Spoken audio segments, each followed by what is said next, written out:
Good morning. Sino nagbukas dyan? Hi! Yung weather natin. Aga mo naman lumayas kay. Wala si kuya. Hi, good morning. Maaga ko sila kakain.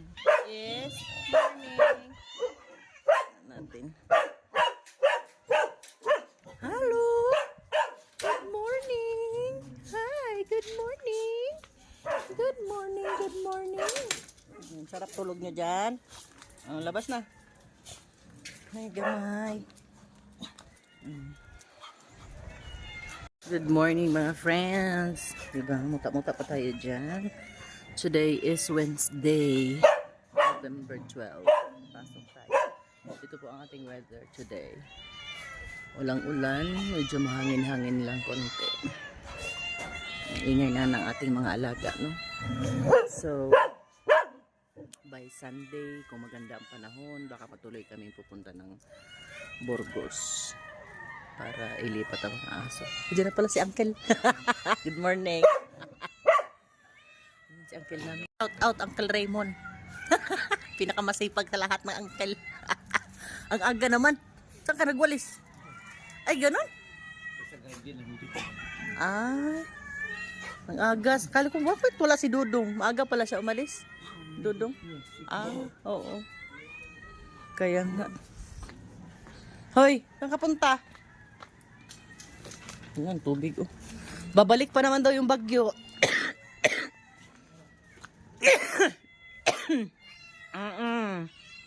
Kain na. Yun natin yung kainan nyo dyan. Wait lang. Huwag mag-away. Sila. Masaya yan sila pagka papakita. Hi, Kiara. Hi, Kai. Ba't aga mo pa? So, dito. Hi. Morning. Asan sila Mingay na iba? Ay, nandun. Kakain na. Wait lang At syempre, hindi naman namatay ang ilaw kagabi. Kaya we're good. Dahil mag-duty tayo ngayon. Kaya mag-prepare muna akong pagkain ng mga iring. Kasi itong mga pusa talaga, no? Hindi pwedeng isang beses lang sila pakainin. 2 beses sila kumakain. Minsan 3. Pero mga aso, malalaki na. Once a day lang. Kanilang food. Mga pusa. Punta na doon. Punta na doon sa lamesa nyo. Bilis. Huwag mong awayin, Pedro. Pataasan lang sila ng boses. Excuse me.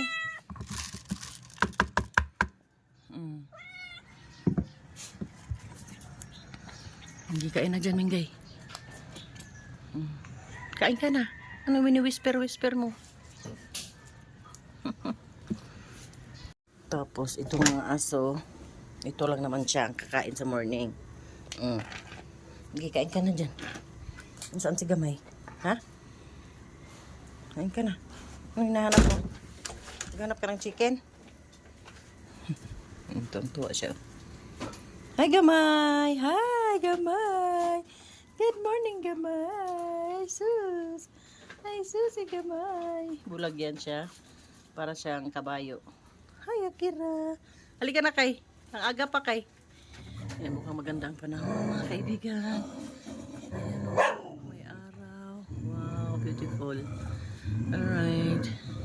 Pero hindi ko pa tatanggalin yung tali sa labas kasi babalik na daw yung bagyo.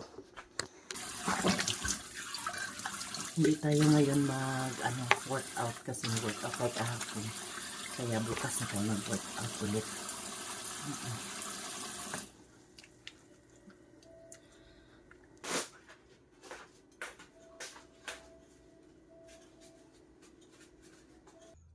Gamitin ito vitamin C toner. Hindi ako gumagamit ng cotton. Kamay lang. Ayan.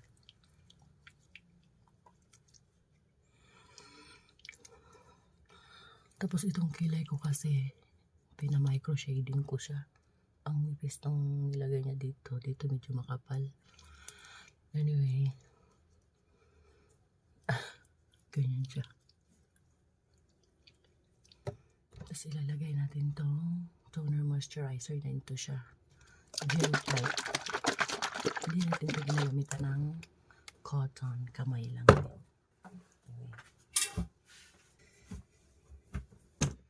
Yes, my friend, mahilig talaga ako sa headband. Shoutout pala kay, Mardy Hias Handmade Collection.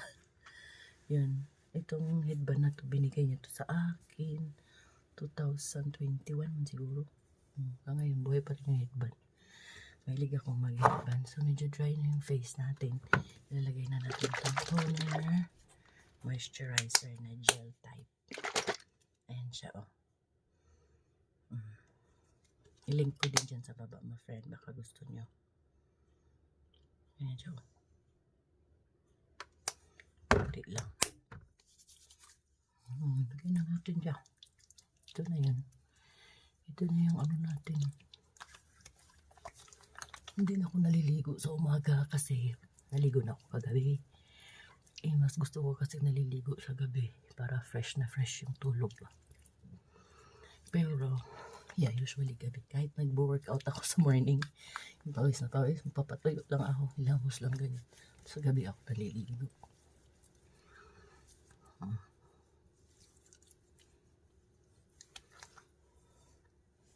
Ayan. Tapos yung kilay natin, ayun yung kilay ko, lalagyan ko siya ng kulay kunti. Kasi tinanggalan ko to ng hair.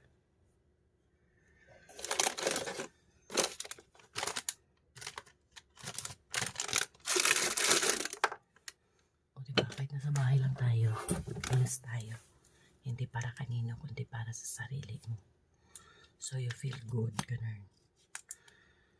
Kasi kung mag-aayos ka para sa ibang tao, swerte naman nila. Charot. Dapat para sa sarili mo, magpabango ka para sa sarili mo, mag-ayos ka para sa sarili mo, ganun. So ganito lang paglalagay ko, mga friend, no? Kunti lang siya. Parang magkulay lang ako. Sundan ko lang yung para pamantay lang sila. Tapos maghapon na, kasi ito waterproof. Tapos it's eyebrow dye. Pangkulay lang talaga siya. Pero hindi siya yung maglalas like how many days. O diba pantay na sila. Ayan, ipantay lang natin konti. Ayan lang siya, friend. Bago tayo pumasok sa work.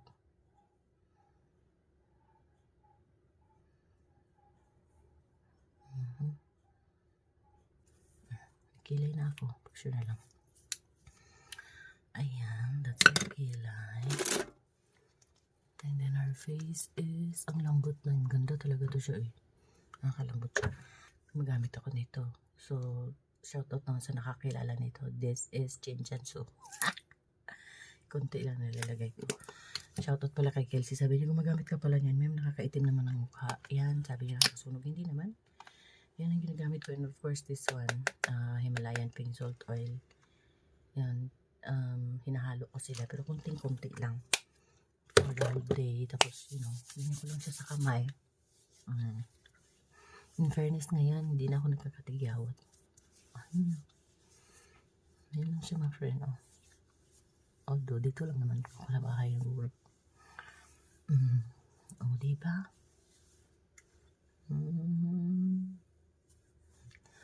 Yan na po. Lagay sa liig. Ang oras na. Pinapapasok. And then, lalagay ako ng konting lipstick.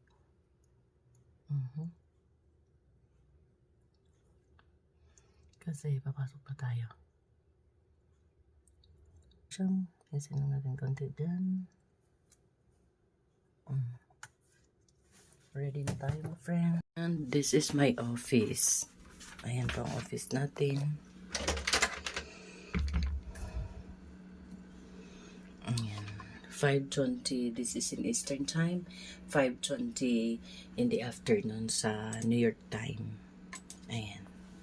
Ibig sabihin nung 5:20 PM sa New York time, ano natin yan, that's 6:20 sa oras natin kasi we are 13 hours ahead of time kasi DST na ngayon.